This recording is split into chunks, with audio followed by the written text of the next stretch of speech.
기도합니다. 아멘. 남은 것마저 거두실 이라는 제목으로 함께 말씀 나누겠습니다. 지난 시간 우리는 욥과 욥의 세 친구들이 욥을 권면하면서 욥의 마음이 몹시 괴롭게 되었다는 것을 말씀을 나누었습니다. 함부로 누군가의 실수를 보았을 때 잘못을 비난해서는 안 된다는 것을 말씀드리면서 누구나 허물이 있기 때문에 자만해서는 안 된다는 말씀을 드렸습니다. 그리고 사실 하나님이 피해를 입은 쪽에 속하고 욥과 욥의 세 친구들은 하나님의 명예를 바닥에 떨어뜨린, 하나님을 오해했던 가해자에 속한다는 말씀을 드렸습니다. 오늘 말씀은 어제 나눈 말씀에 이어서 욥이 생각했던 그물로 욥을 애워싸신 하나님이 욥을 함정에 빠뜨리신 이후에 욥의 삶이 어떻게 피곤하게 되었는지를 구체적으로 설명하고 있는 내용입니다. 함께 읽은 말씀을 중심으로 여호와 하나님께서 욥의 삶에 남은 것마저 정말 거두어 가실 분이신지를 나누면 좋겠습니다. 시간의 간격을 두고 욥은 사랑하는 자녀와 재산을 잃었습니다. 한날 동시에 자녀와 재산을 잃었을 수도 있지만 욥기 1장 13절로 22절까지의 말씀을 보면 그렇지 않다는 것을 알 수 있습니다. 성경은 욥이 시간의 간격을 두고 자녀를 잃고 재산을 잃었다는 것을 욥을 섬기던 욥에게 고용된 종이었던 사환으로부터 들었다는 것을 말씀하고 있습니다. 이 일 이후로 욥에게 들이닥친 삶의 현실은 위로가 아닌 어설픈 권면의 말들이었고, 같은 말을 반복해서 들으면서 같은 말을 반복해서 해야 하는 억울한 상황 가운데에 놓여 있었습니다. 10번이나 나를 학대하고도 부끄러움을 모르는 사람들이 욥의 친구들이었고, 욥은 자신의 답답한 마음을 다시 한번 강력하게 호소합니다. 욥의 이런 마음이 7절에 잘 나타나 있습니다. 내가 폭행을 당한다고 부르짖으나 응답이 없고 도움을 간구하였으나 정의가 없구나 라는 내용의 말씀입니다. 보통 긴급한 때에 주변에 도움을 요청한다면 몰상식한 경우가 아니라면 도움을 주기 마련입니다. 지금 욥은 욥의 상황을 마치 몰상식한 사람들만 욥의 주변에 있는 것처럼 설명하고 있습니다. 이 사람들 뒤에 하나님이 계신다는 것을 내가 도움을 간구했지만 정의가 없다는 말로 빌닷에게 전하고 있습니다. 이 말은 결국 빌닷, 너나 나머지 친구들이나 꼭 나를 폭행한 사람들이고, 난 하나님께 선악간에 옳고 그른 것들을 너희와 나 사이에 심판받기를 바란다는 말입니다. 하나님께서 침묵하고 계시다는 말이죠. 만약 하나님께서 욥을 폭행하신 분이라면 욥은 누구에게 도움을 요청해야 할까요? 자신을 때리는 주체가 누구인지 뿐만 아니라 도움을 요청해야 할 대상이 누구인지조차 확실하지 않은 불확실한 상황 앞에 욥은 두려운 마음이 커져만 갔을 것이라 생각합니다. 자신을 폭행한 주체에 대해서 정의로운 처분이 없는 이유에 대해서 정확하게 욥은 그가 내 길을 막아 지나가지 못하게 하셨다고 말하고 있습니다. 심지어 내 앞길에 어두움을 두셨다고 말합니다. 여러분, 이 말은 하나님께서 욥이 가는 길마다 욥이 지나가지 못하도록 높은 담을 쌓아두셨고 욥의 눈이 멀게끔 빛을 차단하셨다는 말입니다.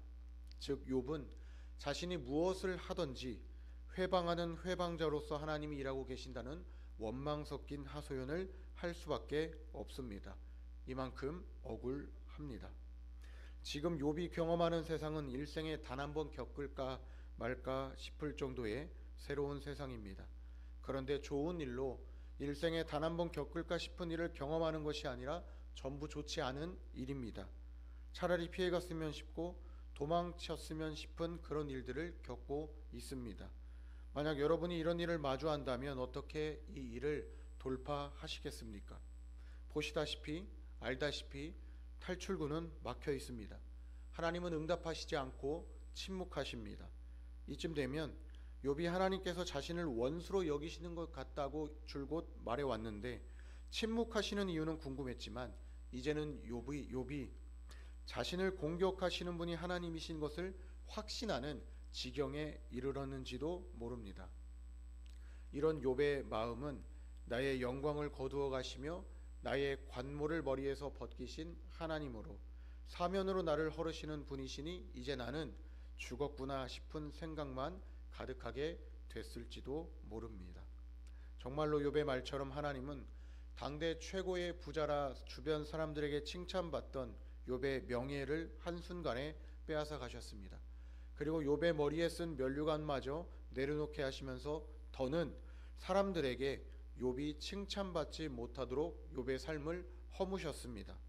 이것이 논리적으로 욥이 이해하고 있는 하나님에 대한 생각이고 내용입니다.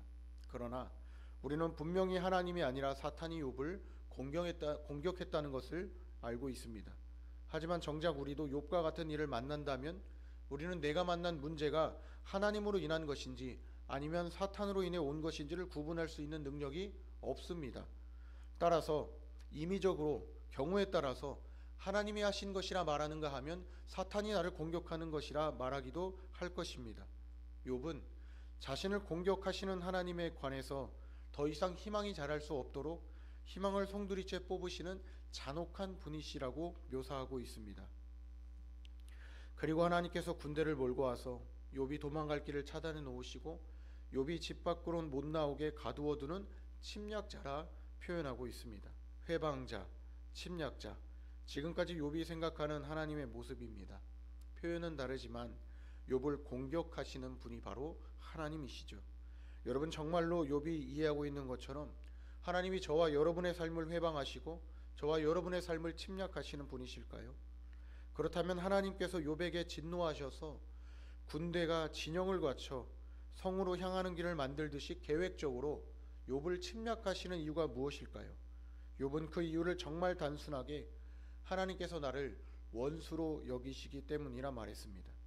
하지만 저는 하나님이 욥의 삶을 회방하고 침략하시는 것이 아니라는 것을 말씀드리려고 합니다. 이것은 단편적으로 하나님의 성품 중 단 한 면만 보고 판단할 경우에 생기는 흑백 논리로 인해 오는 논리적 오류입니다. 욥은 하나님께서 욥의 삶을 회방하고 침략하시는 분이시라는 생각은 했을지 몰라도 하나님께서 다시 욥의 삶을 일으켜 세우시고 욥과 욥의 가정을 이제까지 보호하신 분이시라는 것을 그가 처한 상황과 문제로 인해 잊고 있습니다.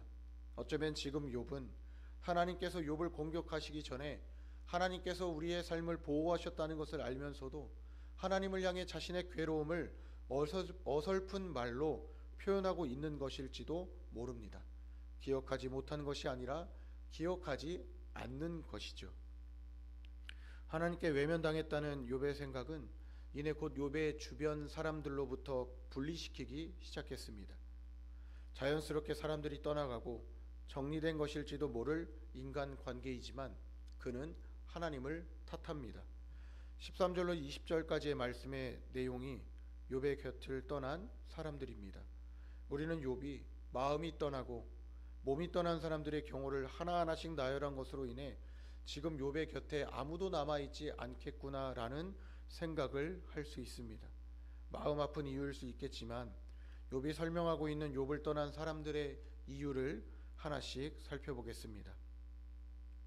친척은 욥을 버렸습니다. 가까운 친지들은 욥을 잊었습니다. 욥의 상황을 알고 도움을 주기보다 오히려 욥이라고 하는 사람을 의도적으로 기억 속에서 지워버린 경우입니다.